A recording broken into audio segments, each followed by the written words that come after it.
This is Taylor Martin, writer of episode 907, Between Sleep and Awake. You're listening to the Blacklist Exposed on Golden Spiral Media.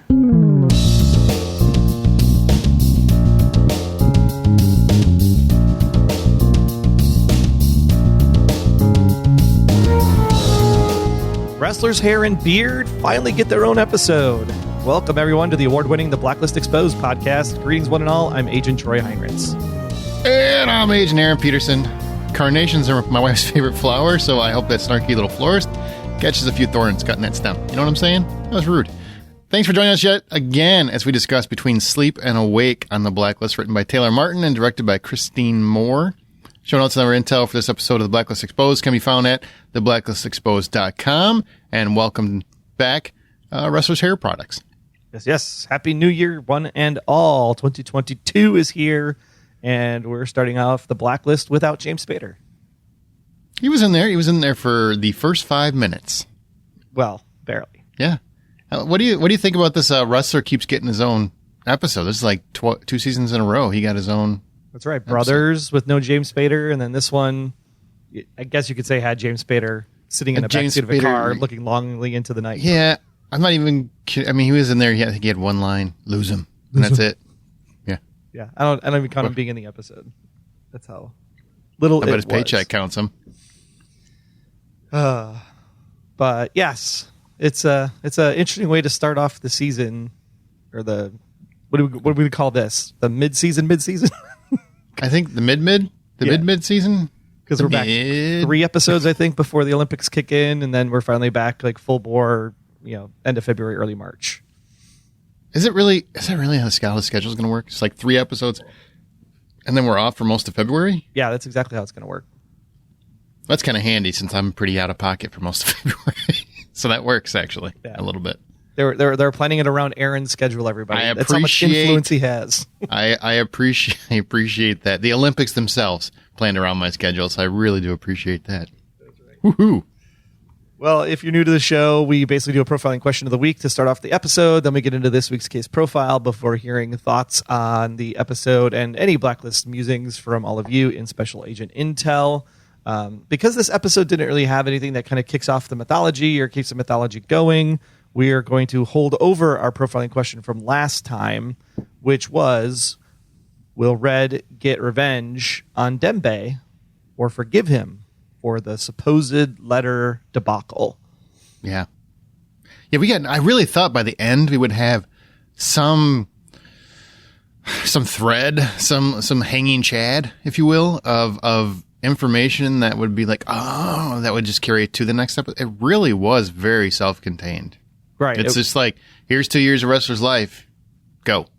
It's almost like they knew that they had these 3 in between the holiday and the Olympics, and they're like, let's just make these 3 kind of their own thing, and then we'll come back to the story after the Olympics when we can go like 6, 7 in a row and actually have some good story to tell. Get to that mythology, sequential, what do you call it? I forget. I'm losing the word today. Is standalone. Serialized. There we go. That's serialized. There you go. Serialized. I was thinking the other way. My bad. Also a phrase.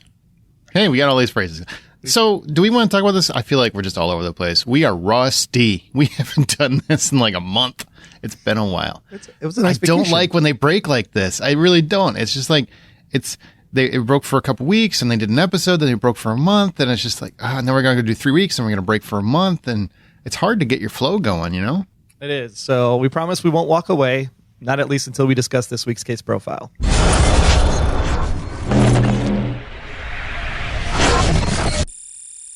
All right. Well, we have an interesting experiment this week on The Blacklist. We're going back to last season and seeing what Ressler did after the events of Liz's death. Hold it there. Hold it there. Let's just clear the air right now. Are we finally all in agreement that Liz is dead? I don't know, man. I mean, I really feel like we should conspiracy this thing out. Like at one point when he got the carnations, I'm like, oh, please give them to somebody, because if he doesn't give them to somebody, that's all we're going to hear about for a week is he's secretly taking it to her where she's hiding in a lab somewhere. Well, right, because she's in Rome or something. That whole sequence of him like going into the barber, getting the haircut, you're like, it was hard to tell, is this present day Ressler? Is this somewhere in bounced between around a the lot. two-year Yeah. wrestler, and then he grew his hair out and he got sober, shaved it up, and then he got went back to the bottle again or the pills again, and It's kind of all over. I don't know why we needed to Pulp Fiction it. I actually kind of I like this episode. I don't think it's a very complicated way to say it. I really like the episode. I think Ressler Diego did a great job performance-wise, especially at the funeral or at the cemetery. I thought he was wonderful, honestly, sincerely. That he gave a great performance. On the same token, it doesn't feel Blacklist at all. Not or where Brothers felt still kind of Blacklist, I mean, even though it was its own thing, this doesn't feel Blacklist at all. It feels like this is an episode about mourning, which is fine. I think you got to break that up because, we've been doing the same thing for 9 years now, so let's do something different. But it was kind of interesting watching that going, I don't feel Blacklist at all. yeah, it almost feels like I would have rather have had this episode maybe like 902. So it was closer to starting the season when we had that kind of like getting back into the swing of things. Red's been hiding out in his, castle cave, whatever, in the monastery. And then we'd like see what Red's been up to. We could see what Ressler's been up to. We could see what Dembe's been up to. And then boom, let's go ahead and start the season. Right? This feels like we're coming back off this big like, oh my God, I hate my best friend. I'm going to kill him. To here's this like pause and reprieve of reminding you like what happened. And it's like, well, unless there's like some reason that we have to set up this character from the hotel and her son, if they come back into the story, that's like the only purpose this episode serves in the greater arc of the season, other than to tell you that Ressler has an addiction problem and he loves Liz. And I think we already knew that after 8 years. I feel like the show is mourning Liz's death longer than the characters are. And longer than some of the fans are. Is that? Well, I've always said I think it was a mistake to keep going after Liz, because I think Liz should have been that was the show, but it is what it is. We are where we are. But I feel like every episode is coming back to Liz, and while I appreciate that because it is showing respect to the character, on the same token, I want to move forward. I want to, just like in real life when someone passes away, it's time to move forward. I mean, if you're going to make a show that stands on its own and it's going to be a different thing, let's go.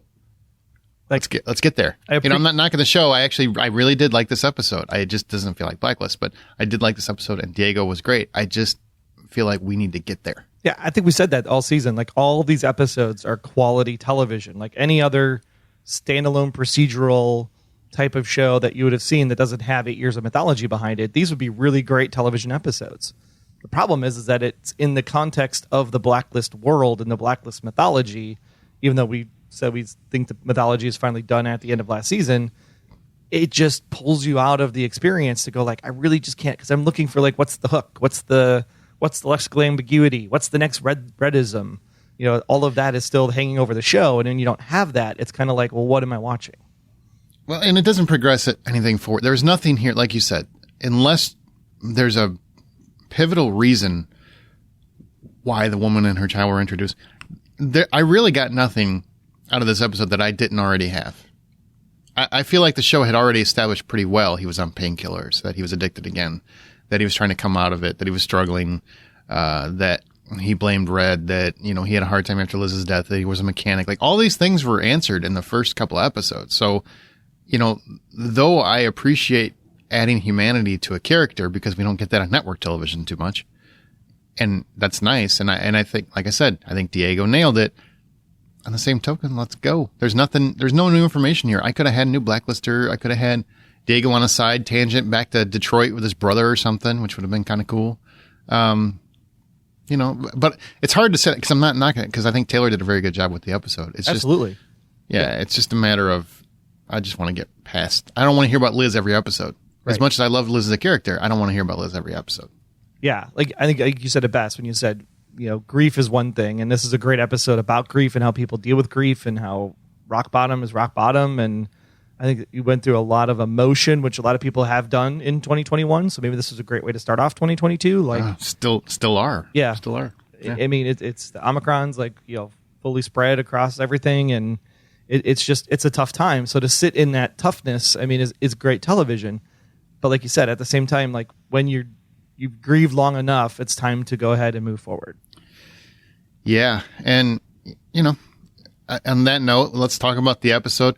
And honestly, this will probably be a short podcast because it was just one character. We usually break it down character by character, as most of you know. But if you're new, you didn't know that.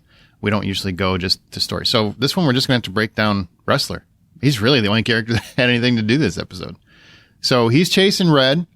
And what was interesting is we start this episode right after the events of the finale last year, you know, so we're seeing what he really did for those 2 years. And I am kind of hoping if you're going to do this also with Dembe, do it with Red, you know, do it with those characters. Yeah. I don't need everybody. I want the characters who had substantial changes. I want to see Red. I would like to see Red going through that grief. I would like to see Dembe, but on the same token, I would have preferred they just didn't do this at all. But since you did it with Ressler, I would like to see it with Dembe so we know how the hell he became an FBI agent. I like that they make another joke about it because it's funny. And then I'd like to see where Red went, you know, when he's going through all these monks and everything else. Maybe we'll see some of that down the road. I don't know, but I'm sure we'll at least get a Red and Dembe where they explain that separation. And maybe we'll get some of that over the next 2 weeks. Like I think next week's episode is about like the Red's people, right? Wicha, and then I think the episode after that for January 20th is more of a Dembe focused episode and how he became the FBI agent. So hopefully we can get what you want, but in a different way, right? That actually also pushes the story forward. I don't necessarily say what I want, just an idea. You know, I'm open to just about anything. I just want to move forward. Right. Okay, so right after Liz dies, he apparently is intoxicated, jumps in a car and starts chasing Red. So we find out how he lost his job, or how he left his job. He's suffering from grief. He's losing his mind. So is Red in the car. Leads to a tragic car accident. Thankfully, all parties are safe, but he wakes up handcuffed to a bed. And he's got a DUI on his record now. So now we've got a problem with the FBI. Which is kind of a bummer for him because for a guy who was having an addiction problem to end up with a DUI because of hospital meds, because he was obviously hooked up to morphine or whatever he was doing when he was still recovering in the hospital, right? He took off his IVs and ran down the hall to go stop what was going to happen. So it's not like it was a self-induced DUI where he was drinking or using pills. He was on whatever meds the hospital was giving him, and that's how he finally gets his DUI. Kind of a rough take there. Yeah. It was interesting. I liked that. I mean, turnabout. It was kind of cool where it just picks up right there, and we find out he didn't even catch up to him. I mean, he had a horrible car accident, and apparently Dembe and Red didn't care because they lost him. So they're like, well, we lost him, maybe literally, but we lost him. And it's also an interesting thought. I wish they would have shot the one camera shot. I wish Taylor would have written in or Christine would have like inferred from is when you see Ressler come around the corner and he says no. He's still fairly far away because there's the whole like Liz gets shot, Red holds her, looking at each other. So that he's still like a block away or something trying to run up to him. It would have been cool to have seen the over-the-shoulder shot from Ressler's perspective because he immediately assumed that Red shot Liz. So he never sees Townsend's goon. And I think that would have just been good to establish that he could not see Townsend's goon. I don't think he thought Red shot her. Yeah, he said, I'm in pursuit of a murder suspect. That's what he said on the phone. But I don't know if he necessarily thought that. I mean, I guess I can see that, but I can't imagine he would think that Red would actually kill her. I still think he got her killed. He knows that he got her killed because I'm sure he saw the other guy laying on the ground. Which he does also say to Cooper on the phone, right? Like, what he might not have shot her, but he's the one that made it happen. Exactly. That's what I was saying. Like, I don't think he thinks he pulled the trigger. He just thinks he's responsible. And this some bitch is going down. Some bitch. All right. Well, we go back and forth from the past to the present. We Pulp Fiction this thing. What'd you think about that? That was a little jarring in parts where I'm like, where are we at again? Okay. I thought it was more fun to see the comments on Facebook and Twitter where people are actually using Pulp Fiction memes throughout the course of the episode. Were they? I wasn't on last night. I was actually at a movie. So nice. That's awesome. Good for them. Honestly, it reminded me a lot of The Witcher. Did you ever watch The Witcher season 1? I did not watch Witcher season 1 yet. No. It's on the list. Okay. Well, like the whole season is told through different periods of time. So it randomly is in a different time period. And it was like just one episode of that. And I'm like, where are we now? Where the hell is this? So it was like that. That's my MO. Like I love the time bouncing. Memento, Inception, even Interstellar, Two Away. Like, I love that type of stuff. Lost. I'm watching Station 11 right now on HBO Max, doing the same kind of thing with like stuff in the past versus stuff in the present. I love all of that. What you have to do if you're going to use that technique is you have to establish exactly when you are very clearly. And the one part that I didn't get where are we now, like you said, is when he went into the barbershop. I was like, is that in the past? Is that in the present? Is that in the future? Like, where is Ressler when he's getting his haircut? Well, that my impression was that was right before he went to the cemetery. Right. Well, which Like it was right after you see by the he end got of the flowers. episode, right? You understand the timeline by the end of Sure. the episode. But when Sure. he first But walks in the that moment. barbershop, you're a little confused of where this fits into the story. Well, maybe you should learn a fun game of patience. Maybe you should play a fun game. I don't know if you should learn it, but you should play it. I don't know what the hell I'm saying. We're doing this very early. I Give me was some patient for 8 music, years. Bazinga! All right, well, Ressler walks away from his badge and the task force, which was kind of interesting. I mean, I guess I get it. Honestly, that one made total sense to me because he did the task force thing. He was trying to do right, and all it did was get the love of his life killed. So, and they just let the guy walk away. So as far as he's concerned, kiss my ass, I'm done. And he heads bouncing around, and he heads to Liberty Falls, Pennsylvania. And we also find out he's still struggling with pills because what happened was when he got in the car accident, they prescribed oxycodone, not Oxycontin, and he got addicted to it. Now he does have a little back and forth where he's like, I don't want to take this. I don't want to get addicted to it because it is extremely addictive. And he does, and he ends up snorting it. And I don't know, have you seen Dope Sick on Hulu? Not yet. Also on the list. Oh my God. You got to watch that show, guys. If you're a Hulu fan, if you want to hear about how awful the world is. Because it really puts Oxycontin and those kinds of drugs in perspective, and like how addictive they are and how they rewire your brain, and how snorting it. The reason why you crush it up and snort it is because the capsules have a time release on them. So it's meant to gradually release the medicine to your body over a time period, so you don't get addicted. It's technically the theory, because that way you're getting a much smaller piece of it as opposed to like you're doing it all at once and you're getting that high, that rush. Well, snorting it, when you crush it up and snort it, it breaks the seal, the time release seal basically, and gets it right into your system. So you get that high right then and there. That's what he's doing when he's snorting it. That's why he's snorting it. Fun little tidbit. Don't do this, kids. Not at all. Well, so Ressler's hotel clerk, we find out later, is running from her ex, who happens to be a cop, and Shane is an abuser. I really thought this was going to morph into something a little bigger and badder, but it ends up being pretty much just that. Just a woman and her son leaving an abusive ex-husband and needing help. So Ressler does help. Bonds with Theodore over some dad stories, because they have some stories about cars, about dreaming books, about Peter Pan, which also connects to Liz a little bit, and Agnes. And I mean, Ressler kills the cop. That kind of took a turn. You know, I didn't expect that when he gets there. And apparently, I mean, he was just, this whole episode is him being Richard Kimball, if you ever saw The Fugitive, where he just bounces from town to town and he's helping random strangers. So this is what Ressler has been doing for 2 years in my take. What did you think of this? This is honestly, that's the plot of the story. Right. He's basically, hitting rock bottom. The kid almost kind of is the redeeming factor for his story. The kid and the car. So as he's working at the shop, he's restoring this car, and as he's restoring the car, he's also restoring himself. So there's a good metaphor. Was that allegory? Allegory. There you go. Yeah. It's a big word. Look at the big brain on Brad. So connection. Again, like, all of that is great stuff. It's great television. It's great writing. It was, oh my gosh, like, is the cop going to catch him? Is the cop going to, like, when he knocked on the door, it's like, at first I really thought, yeah, Ressler was coming to the door and they got me. And I was like, oh crap, it's the cop. And just the challenge that you face when that happens, when your abuser is part of the system that you have to go call to get help.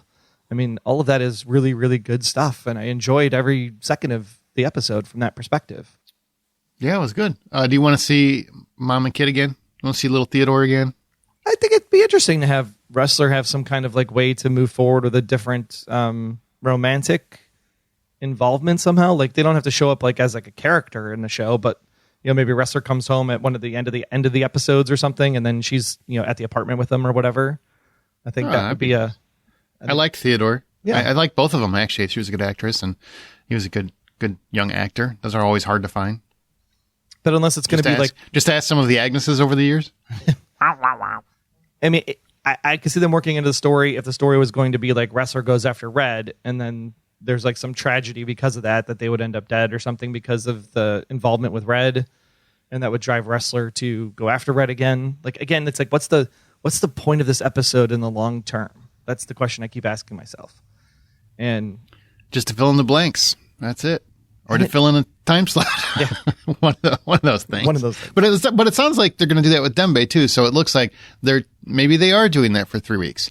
Like they're taking 3 weeks to kind of explain where these characters have been for since they have that small block where they have to fill it in, and then they'll come back and hit the ground running again. I mean, maybe that was the plan. Yeah. Because I mean, when you get to these 3 episodes, right, that would be 7, 8, 9, and then you have the back 13, which really feels like a season. Could be. The other thing that I really liked about Ressler in this episode, in the sequence in the hotel, is just the fact that even though he's like understanding that he has this drug issue, understands that he's drinking and all of that other stuff, and he's looking for a fix at the bar, he still wants to pay his debt. He still wants to pay his bills. He still wants to. He hasn't like completely lost his way. So I think that's still has honor. Yeah, his honor has always been the thing that's his character, right? We've always said that he's the Boy Scout. So he takes the call to go down to the body shop because he knows he has to pay his bill for the room or he's going to get kicked out. So I think that's good that his honor has still always been the focal point of his character, even when he's, at his lowest moments. I love that car. I love that car. I would totally buy one of those cars if it wasn't that I don't want to spend $6,000 in gas a month. Especially where they we burn live. It fast. Yeah. Really anywhere right now, but especially where we are. Yeah. Taxes will crush you. Well, then we get my favorite scene of the episode. I think that was beautifully written. I thought it was beautifully portrayed. I really honestly, one of the better dramatic scenes. Well, I think it's the best dramatic scene that Diego's ever had. And one of the better ones that we've seen from a character where they had like a solo moment. Just because Morning usually is kind of cliched and cheesy and over the top, and it's just somebody just really, really trying super hard to cry, which is fine. Or, they cut and somebody puts drops in their eyes to make them cry, whatever it is. And I really felt like he delivered in this scene at the graveyard. I really loved how Taylor chose to write it. How it was written very much as he's having a conversation. He's catching her up on what he's been doing. He's kind of just bringing her up to speed, almost like he's been recapping this episode for her, just because, in his heart, she's still there. So I love that. I love the, I'm glad you're here with Tom. I used to hate you because he's dead. And, going on adventures together, exploring galaxies. I'd like that. I just thought that whole, even though it was kind of cut apart a little bit, I think all of that scene, if you were to put it all together, was just beautiful. And the idea behind this episode, right, the title, Between Sleep and Awake, you have obviously the tie to Peter Pan, which was the tie to Liz from the reading the books to Agnes. But then even in here, he talks about that he wants to see Liz in that space where he dreams between sleep and awake. But he's also himself the character between sleep and awake, where even though he was back with the task force in the first half of the season while he's trying to get reinstated, he's kind of in that dream limbo. He's not quite an FBI agent. He's not quite the rock bottom junkie that he was prior to coming back into the fold. So now that he got his shave and his haircut, he's now awake and back fully as an FBI agent moving forward with whatever the next thing's going to be. So I love the metaphors that kind of wove through this particular episode. And yeah, great job, Taylor, Diego, Christine, everybody on shooting the gravesite scene. I thought it was really, really beautiful. Little choked up with the galaxies comment. I was like, oh, he loves her. Yeah, that was sweet. That was very sweet. Why couldn't they have this moment when she was alive? Because she was too busy like duping him and stealing his gun and that's true. And using him to get on the run. That's true. I mean, in terms of being used, I'm cool with that one, but that's just a personal choice. Well, that's it. That was the episode. Wow, that was fast. That was fast. Did we have any music in this one? Yeah, we did. Right at the end, as Ressler's looking over the window at Agnes at the birthday party, and he's deciding to go in, which also love the parallelism there, right? Going from the kid's birthday party in the hotel to Agnes's birthday party or the anniversary of Liz's death. There's like a party symbolism, right? Parallelism there going on. We do get a tune from Robot Cook called Care. It also features Julian Marchal on piano. You can get that song and all of the great music on the Blacklist on the playlists. Those are both Spotify and Apple, and the links are on the website at theblacklistexposed.com. Okay, well, we've got some special agent intel coming up, so don't leave just yet. Believe it or not, this isn't the end of the episode. We just don't have many characters to talk about. I mean, Cooper was there, but he didn't really do anything, so it was really just Ressler. And we kind of covered what he did. So we want to take a second to say thank you, though, to those of you that are supporting the show by going to Patreon. That's Patreon, patreon.com/theblacklistgsm. Special big thanks to our honorary blacklister, Patricia. Also, special shout out to our task force members, Judy, Matt, Karen, Marilyn, Ryan, Cindy, James, Jens, Justin, Lacey, Ari, and Johnny, all official task force members. All of these people receive cool gifts from us, and you can get a cool gift as well for donating at the $20 level or higher. If you want a cool t-shirt or a coffee mug, you do. You don't have to stay at the $20 level forever, just a few months to get the cool gifts. And again, we are putting out the episodes early for all of the $5 patrons. So make sure you check that out over at Patreon. That's patreon.com/theblacklistgsm. Go ahead and click the $sign in your app, and you'll be able to get that as well right from your podcast player. Stay tuned. Again, Special Agent Intel coming up right after this. Welcome to Smirk. Each week, one of our hosts will write a story with a specific topic in mind. After unraveling their tale, the fun begins as we identify and launch into a spirited discussion on the author's topic. It's a meshing of creative storytelling, realistic discussion, and a healthy dose of humor. Be sure to subscribe to Smirk on your favorite podcast app. And visit our website at smirkpodcast.com. This is the show that looks at truth, fiction, and reality with a smirk.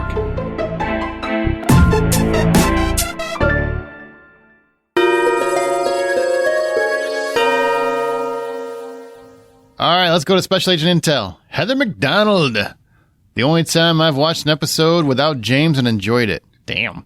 Diego is a very good actor, which he showed tonight. Nice to have him without all the others. It was well written, too, and good acting by Motel Mother and her son. I believe those are their real names. I enjoyed it, but enough Liz already. Yep, I would agree with that statement. Yeah, I think all of that. I would agree with all of that. Well, I'm not. I really like Brothers. I loved the Brothers. I thought that was a great episode. Well, she said the only time I've watched an episode without James. So clearly she's saying that she did not see Brothers because she thinks Diego was a very good actor. I'm inferring, but... Are you inferring that he's not a good actor? I'm confused right now. I'm inferring that she did not watch Brothers. Oh, yeah. Because that was also an episode that James was not in. Yeah, and Diego was great in. And Diego was and very Anthony great. Michael Hall was in it. He was in man. it, yeah. It's true. Let's see. Alice Peterson had a comment about the driving on the Blacklist and how Tom is a good driver and Dembe is a good driver, but Ressler's never been a good driver. And so Chuck Gibbons responded to Alice with, but as a driver of the episode, I think Ressler is pretty good. Oh, well, yeah, nicely played. I gotcha. Yeah. This and the story of him and his brother were two pretty phenomenal episodes, in my opinion. This was the first episode of Season 9 that was up to the level of the previous seasons for me. Oh, snap! Chuck's got jokes. Shade. Good job, Chuck. And a very opinionated thing. But hey, look, I don't know if Taylor's listening or not, but good for you. Good for you. That's two well-writtens right there. Jack Boylan. Ressler lost 2 years of his life, and I lost an hour while he found it. Boring. Wow. I kind of get what he's saying, but I don't agree with you. Man, I enjoyed the episode. Randy Ryerson said, huge break only to come back with no answers. I think I'll start catching recorded versions when they rate well and I can skip the commercials. I do not have time for this. Oh, so you put this is this going to be when you send a letter to your boss and you got to positive, negative, positive. Make sure you start with a positive. You're the best. Do the negative, but you really kind of suck, and then end on a positive. But I think you can be better again. Is that what we're going to do with these? Cats. Okay. Kat Hurley. It was a necessary episode. Obviously more for some than others. Some folks actually hypothesized that Agnes was Ressler's child. I don't understand that hypothesis, and then she continues, good grief. But it did also explain important filler regarding Ressler's character. Duh, of course it was dark. He relapsed, etc. Loss and trauma are very difficult issues for addicts. I thought it was a good episode. Hey, it is like that letter to your boss. I like that. Nicely stacked. And yes, I do like that. Even though I just don't want to do an addiction storyline in the Blacklist, I think it was handled very well in this episode. Yeah, and I think Kat's point is exactly true. Where you have addiction leads to grief. I mean, I can see that. Drinking, right, is a big one, right? If you have alcoholism in your family and then you lose somebody and you used to like drink with them or whatever, and then you end up drinking more because they're gone because you're trying to like remember them or something. Right. There's definitely that theme I think that Taylor was kind of pushing out here in this episode, specifically about how do people deal with grief, and Ressler dealt with it by relapsing. And he tried not to get the pills, originally, because he knows that he struggles with them, but they still, he still got them, and then later on he's getting robbed at the bar while he's trying to get some extra scratch. It's kind of weird that the bartender was in on it, because it's like, he knows where you work. I don't know why this is a good plan for you. You should not be there. There's a lot of fierce women out there, and I could definitely see, like, if I have the looks, I'm going to use the looks to my advantage. Sure, but I'm just saying, like, you work there, and the guy's going to know where he can come back and take everybody out because he knows where everybody's going to be. So that just feels like a bad plan. You are a bad criminal. You're assuming that a junkie is actually going to come back once he cleans up. Yeah, maybe. We'll come back. We'll come back to Liberty Falls in like episode 19, and he arrests the bartender. Let's be honest. Even homeless Ressler is still better looking than most normal people. So, it is what it is. Honestly, homeless Ressler looks better than both of us. So, I think he'd be all right in the real world. Speak for yourself. Speak for yourself. Hey! I'm speaking for you. Well, that's going to conclude this discussion. So now it's time to recommend the Blacklist to your friend, your enemy, or your neighbor. And when you do, please also recommend they listen and subscribe to the Blacklist Exposed podcast. All the case profiles can be found at theblacklisexposed.com and everywhere great podcasts can be found. And this might be the shortest episode I think we've ever done. It could be, because it's actually longer than 22 minutes, so it's definitely longer than season 1's episodes. Oh, that's right. I forgot about that. Since season 2. It's the shortest one we've done, you and I have done. Yes. I wasn't on season 1. Well, if you want more long-windedness from the two of us, you can go over and check us out on The Hollywood Outsider. That's at The Hollywood Outsider and at Buy Popcorn on Twitter. You can also follow me at Troy Heinrichs. He's at Aaron Smirks, and we are at The Blacklist GSM. Talk about the show, the podcast, or what you did over the holidays. We'd love to hear what Santa brought you, so let us know. Yeah, big thanks for listening. Don't forget to answer our profiling question. It's going to be the same one from the last episode. Will Red get revenge on Dembe or forgive him? Because we didn't have much to go on from this one, so we're just going to stick with that, and we'll kind of compile all that for the next one. Absolutely. With that, new episode next week, so we'll see you then. Take care, guys. See you in a week. Until next time, I'm Agent Troy Heinrichs. That's at Troy Heinrichs on Twitter. And if you want to learn more about me, just visit, about.me/Troy Heinrichs. And I'm Agent Aaron Peterson. You can hear me talking about movies and TV on the Hollywood Outsider podcast, as well as Remake This Movie Right. We are available at thehollywoodoutsiders.com or on Twitter at 5popcorn. Be sure to subscribe, download the app, submit your feedback, but most importantly, keep yourself off of the Blacklist.